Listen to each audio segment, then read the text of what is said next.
नहीं जानती पापा क्या सोचेंगे। अगर जरूरत पड़ी तो तुम पापा से हमारे बारे में बात करोगे। कह दिया, अगर फिर से मेरी बेटी से मिलने की कोशिश की ना तो मैं ऐसा मजा चखाऊंगा कि जिंदगी भर याद रखेगा। नालायक कहीं का। अगर तुझे इतना ज्ञान है तो आदित्य के साथ काम करने चला क्यों नहीं जाता? मुझे क्यों खींचते रहते हो भाई? मैं काम पर नहीं जाऊंगा। अरे भाई, मैंने क्या कहा था? माँ ने तो जोर जबरदस्ती की है ना, इसीलिए मैंने तुझे ये कहा। अरे माँ की नजर हमारे ऊपर एक जैसी नहीं है। आदित्य को एक आंख से देखती है और हमें दूसरी तरह से देखती है।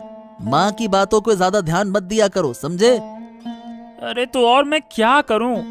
मैं तो इससे बच नहीं सकता ना, इसीलिए कुछ समझ में नहीं आता कि क्या करूं। सुन, अगर इस उम्र में माँ की जिम्मेदारी हमारे कंधों पर आती है तो बाकी जिंदगी नरक बन जाएगी। बेहतर है जैसे हो वैसे ही रहो, किसी की बात में मत आ, समझा? और अगर माँ ने फिर से हमें डांटा तो क्या हो गया?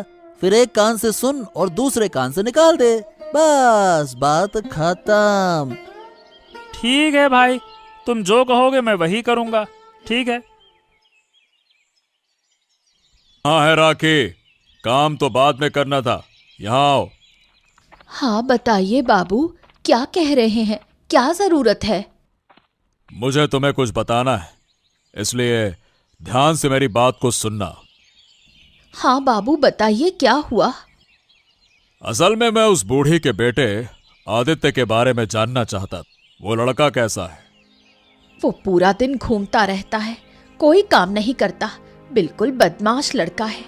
अगर वो अच्छा होता तो क्या वो अब तक इतना गरीब रहता?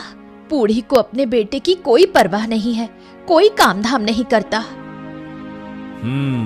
क्या तुम सच कह रही हो? बिल्कुल सच कह रही हूँ बाबू। अगर आप उसे काम पर रखना चाहते हैं तो ना रखे, पहले ही चेतावनी दे रही हूँ। बहुत धमकी देने वाला लड़का है। ठीक है, अच्छा हुआ तुम्हें पूछा।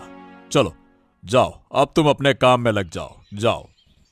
ओहो, बूढ़ी ने मेरे साथ झगड़ा किया था, अब देख मैं इनके खिलाफ कितना जहर फैलाऊंगी। इतना जीवन बर्बाद कर दूंगी। मैं रहूंगी तो इसके घर वालों को काम नहीं करने दूंगी। माँ, मैं काम पे जा रहा हूँ, तुम अपना ख्याल